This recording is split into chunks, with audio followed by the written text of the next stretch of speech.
Hi friends, a few weeks ago I had the opportunity to visit Bali, Indonesia. Normally I don't make travel logs videos, but after this trip I felt there was some important information that could be very helpful for anyone planning to visit Bali in the future.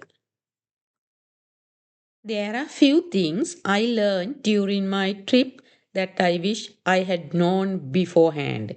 And I think sharing this information might save you time, money, and unnecessary stress.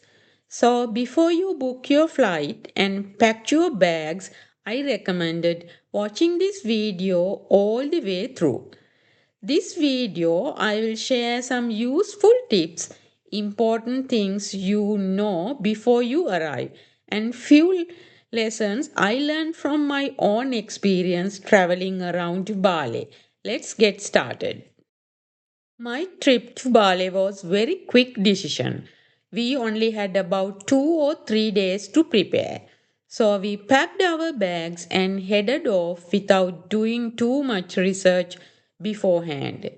While we were on the flight, I noticed many people talking about the visa on arrival process. Like many first time visitors, I assumed that the visa on arrival meant you simply arrive in the counter and complete everything at the airport. However, I later found out that you can actually apply for your visa online before traveling. You can complete the application and submit the required details few days before your departure, which can save you a lot of time when you arrive in Bali. Unfortunately, because our trip was planned so quickly, we didn't know that about this option and hadn't completed any of the paperwork before leaving. If you are planning a trip to Bali, this definitely something I would recommend doing in advance. Fortunately, it wasn't difficult at all. As soon as we entered the immigration area, there was a large digital information board with QR codes displayed clearly. All we had to do was scan the QR code and it directed us all the required online applications. The first step was connecting to the airport's immigration Wi Fi, which was surprisingly fast and reliable. We had no issue accessing the internet.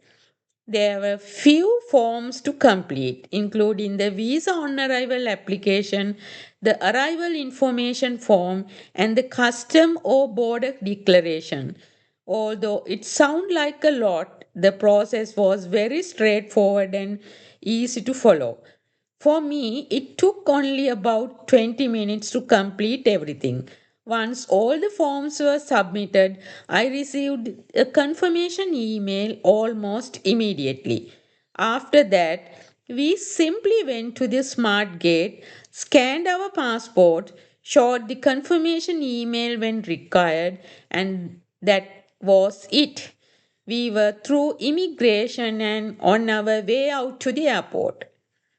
Once, of course, if you complete these forms before traveling, you save even more time and can move through the airport very fast. But even though hadn't prepared anything in advance, the whole process only took about 30 minutes and was much easier than we expected. Another important thing to keep in mind the visa on arrival fee. When I visited Bali in June 2026, the visa cost was approximately 43 Australian dollars per person. Make sure you have a debit or credit card or another accepted payment method ready. The payment process itself was simply and straightforward. Once the payment was completed and the application was approved, we received the confirmation and were able to continue through immigration without any problems. The next thing was exchange the money. One thing I noticed straight away was that the exchange rate at the airport was not very good like many airports around the world. My recommendation is to exchange only a small amount at the airport, just enough to cover your immediate expenses such as a taxi, snack, or any small purchases you might need when you first arrive. Once you outside the airport and in the main tourist areas, you will find many legitimate money exchange businesses offering much better rates. By waiting until later, you can usually get significant more Indonesian rupiah for same amount of Australian dollars. Another things that worked extremely well for me was the my Wise travel card. If you travel internationally, I highly recommend looking into it. I use my Wise card throughout Bali without any issue at all. It works perfectly for payments and exchange rate were much better than what I would normally get through traditional banks. For me, having a Wise card made traveling much easier because I didn't need a car, carry large amount of cash, and I could simply pay directly in the local currency whenever card payment were accepted. Another important tip for anyone visiting Bali is transportation. Before you travel, I highly recommend downloading the Grab or Gojek apps. These are the two most popular ride hailing service in Indonesia, and they make getting around Bali incredibly easy. We mainly use Grab during our trip and it works extremely well. Booking a ride was simple, prices were clearly displayed before confirming the trip, and we never had to wait very long for a driver. There seems to be plenty of drivers available almost everywhere we went. One of the things I liked most was the convenience.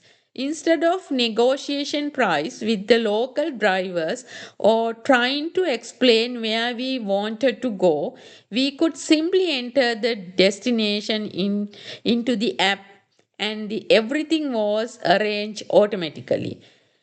Both Grab and Gojek are reliable, easy to use, and accepted by many travelers throughout Bali. Where- Wherever you need to ride, from the airport, transport to your hotel, or trip to a tourist attraction, these apps can save you a lot of time and hassles. My advice is simply download Grab or Gojek before you leave home. Set up your account and you will be ready to travel around the Bali with confidence as soon as you arrive. As I mentioned earlier, the taxi services in Bali are excellent. During our trip, we found that were generally clean, comfortable, and well maintained. The drivers were professional, and we always felt safe using the service.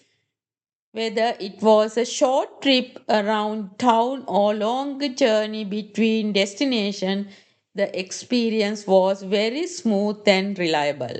If you are traveling along and want a cheaper and faster option, both Grab and Gojek also offer motorbike and scooter rides. This can be a great way to get around, especially during the busy periods when traffic is heavy. Motorbikes can often move through traffic much faster than cars, saving you both time and money. Of course, if you're traveling with family, carrying a luggage, or simply prefer more comfort, you can book a private car through the same apps. The cost will be higher than a motorbike ride, but it still very affordable compared to many other countries. For most visitors, I would say the Grab or Gojek were easiest, most convenient and most reliable way to travel around Bali. They remove the stress and finding transportation and make it very simple to get wherever you need to go. There is something important I forgot to mention about planning your trip to Bali. Bali has two main seasons, the dry season and the rainy season. The time of your year you choose to visit can have a big impact on your experience. If you travel during the rainy season, you may experience frequent heavy rain, which can make it difficult to enjoy outdoor activities, beaches, sightseeing, and day trips. While Bali is still beautiful during this time, the weather can sometimes limit what you can do. In my opinion, the best time to visit the Bali is during the dry season, which generally runs from May to September. During these months, you can expect more sunshine, less rainfalls, clear skies, and better condition for exploring the island. Thing that really surprised me in Bali was traffic. To be honest, the traffic can be quite hectic, especially around the popular tourist area and major roads. Even though destination might look close on the map, the journey can be sometimes take much longer than expected. This is particularly important when you are traveling to the airport. The traffic around the airport can become very busy, especially during the peak times. So don't leave at the last. The important thing to think about before traveling to Bali is choosing your accommodation. One thing you will quickly discover is that Bali has an enormous number of hotels, resorts, villas, and guest houses. No matter what your budget is, you will find plenty of options to choose them. My recommendation is to spend some time reading reviews before booking. A hotel may look great in the photos, but the guest review will often tell you much more about the cleanliness, service, location. Hotel in Bali range from very budget-friendly accommodation to luxury resorts. Some hotels include breakfast in the room rate while others do not. We choose a hotel that includes breakfast and it turned out to be an excellent decision. The buffet breakfast offered plenty of and was great way to start each day. The good news is that Bali has restaurants, cafes, and food outlets almost everywhere. No matter where you are, it's usually very easy to find a place to eat nearby. One thing we really enjoyed in Bali was the food and the people. The Indonesian food was delicious, and everywhere we went, we found the local people to be friendly, welcoming, and helpful. It made our trip much more enjoyable. However, there is one important thing visitors should know about drinking water. As a precaution, it's generally recommended not to drink water directly from the tap. If, even when staying in hotels, it's good to use the bottled water. Throughout our trip, we mostly bought bottled water for drinking, but one of our favorite discoveries was fresh young coconut available everywhere across Bali. In fact, we enjoy them so much that we often choose fresh young coconut instead of soft drinks or other sugary beverages. It became our favorite way to stay refreshed while exploring the island. Another important tip for visitors is to respect the local culture and traditions. Bali has a unique culture that is deeply connected to Hindu beliefs and customs. As you travel around the island, you often notice small offerings placed on the ground outside homes, shops, hotels, and the temples. These offerings are usually made from flowers, leaves, and sometimes small amount of food as a part of the daily religious practices.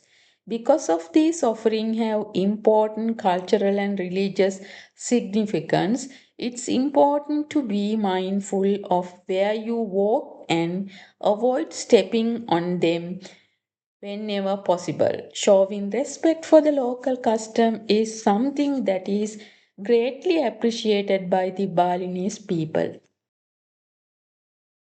You will also notice many beautiful temples throughout Bali. If you plan to visit them, remember that there are usually dress code that visitors must follow. Most temples require visitors to dress modestly. This generally means covering the shoulders and wearing clothing that covers the legs.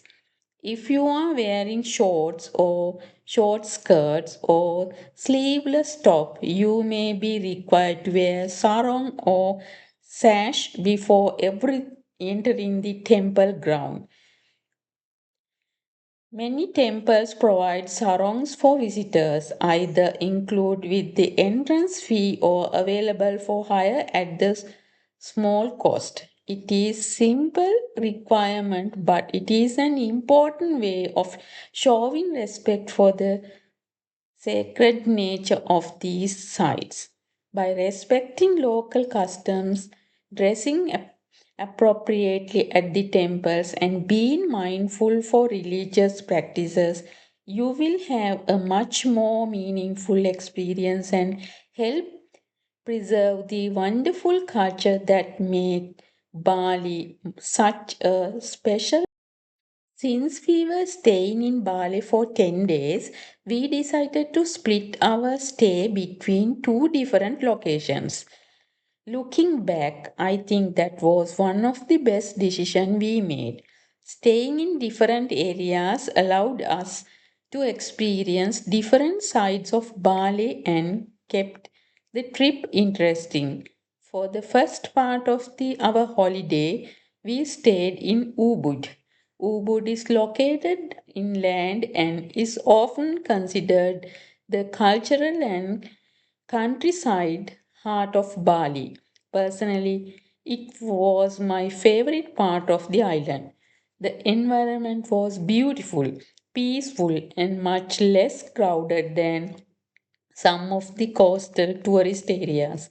Everywhere we looked, there were rice fields, coconut trees, lush green and stunting natural scenery. I felt very relaxing and gave us a chance to experience a different side of the Bali. If I had to recommend one area for visitors to experience, Ubud would be definitely be at the top of my list. The atmosphere, sensory, and culture make it a truly special place. For the second part, we were in Sanur,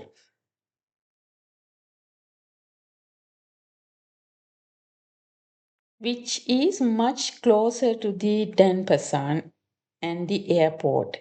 This was very convenient for our final few days because we were closer to the beaches, restaurant, and our departure air point. By staying in both Ubud and Sanur, we were able to enjoy the peaceful countryside as well as the coastal life. If you are planning a longer stay in Bali, I would definitely recommend splitting your accommodation between two different areas so you can experience more of what the island has to offer. Another thing I found very convenient in Bali was arranging tours and day trips. Most hotels can help you organize day tours, sightseeing trips, and even multi-day excursion around the island. If you are not sure where to go, the hotel staff can usually recommend the popular attraction and arrange transportation for you. However, you don't necessarily to have to book through the hotel. During our trip, we found that many local drivers and grab drivers were happy to arrange private tours as well. One advantage of speaking directly with the local drivers is that you can discuss your itinerary, customize where you want to go, and often compare prices from different drivers. It's always good idea to get a few of quotes before making a decision so you can find the option the best suit your budget and travel plans. Another interesting thing about Bali is shopping. When you go shopping, you will notice that different stores operate different ways. Some shops have fixed prices clearly displayed, so the price you see in the price you pay. However, many smaller markets and souvenir shops expect customers to negotiate. In some places, as soon as you show interest in an item, the seller may ask you to make an offer or suggest a price. If you are not used to bargain, it can feel a little strange at first, but it's a very common part of shopping culture in many tourist areas. One thing that surprised me was how much the price could sometimes change occasionally. After a bit of friendly negotiation, the final price could be significantly lower than the original asking price. Because of this, it's often worth comparing prices between few different shops before making purchase. I'm not going to tell you exactly where you should visit or which tours you should choose because everyone has different interests and travel styles. One thing I learned during my trip is that it is impossible to see all of the Bali in a single holiday. There are simple too many places to visit, too many attractions to explore, and too many experiences to fit into one trip. My advice is to do a little research beforehand. Choose a few places that interest you the most and focus on enjoying those experiences rather than trying to see everything. That said, if I had to mention one my favorite place from the trip, it would definitely be Nusa Penida. The island has some absolutely stunning sensory, dramatic cliffs, crystal clear water, and breathtaking coastal views. For me, it wasn't just about the beaches. What really stood out were its incredibly viewpoints and natural landscape. Everywhere you looked, there seemed to be another spectacular view waiting another around the corner. Nusa Penida was one of the highlights of my Bali trip, and if you enjoy beautiful and unforgettable ocean views, it is definitely worth considering as a part of your itinerary. At the end of the Bali, has something for everyone. Somewhere you enjoy beaches, culture, nature, food, temples, shopping, or adventures. You will find plenty of Plenty to keep you busy and create memories that will last a lifetime.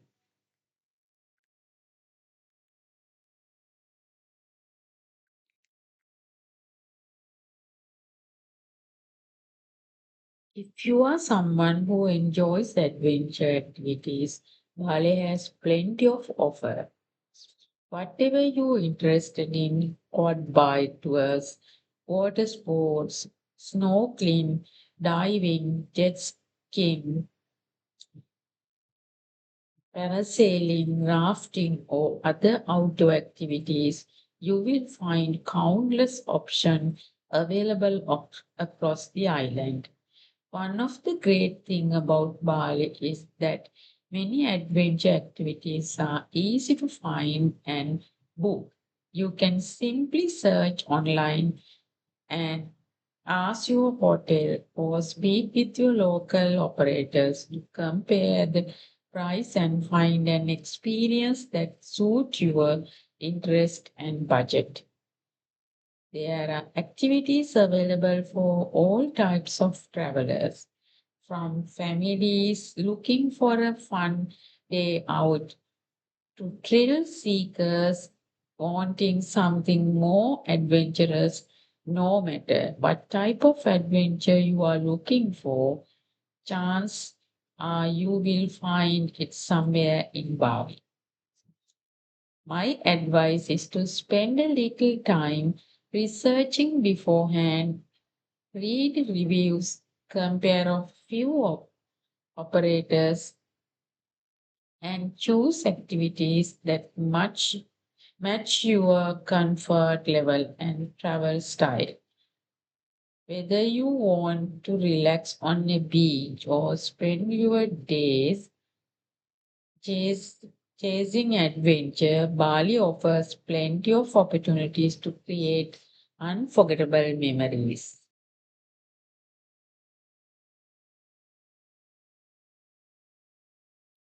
Another thing I would recommend it before traveling is checking your travel insurance.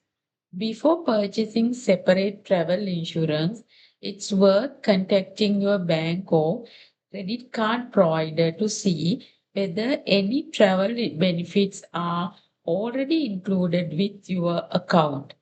In our case, some travel related benefits were available through our banking products, including travel insurance and airport launch access. Of course, every bank and every credit card is different. So it is important to check the terms and condition and make sure you are actually covered for your trip and the activities you plan to do. If your bank doesn't provide suitable coverage, then I strongly recommended purchasing a travel insurance before you leave Australia. Travel insurance can help protect you against unexpected situations such as medical emergencies, lost luggage, flight delays, cancellation, or other travel related issues. Hopefully, you will never need to use it, but having proper travel insurance can provide valuable peace of mind while you are overseas. So, before you fly to Bali, take a few minutes to check what travel benefits you already have through your bank or credit card, and if necessary, arrange a travel insurance policy that suits your needs. It is a small expenses that can make a big difference in something unexpected happen during your holiday.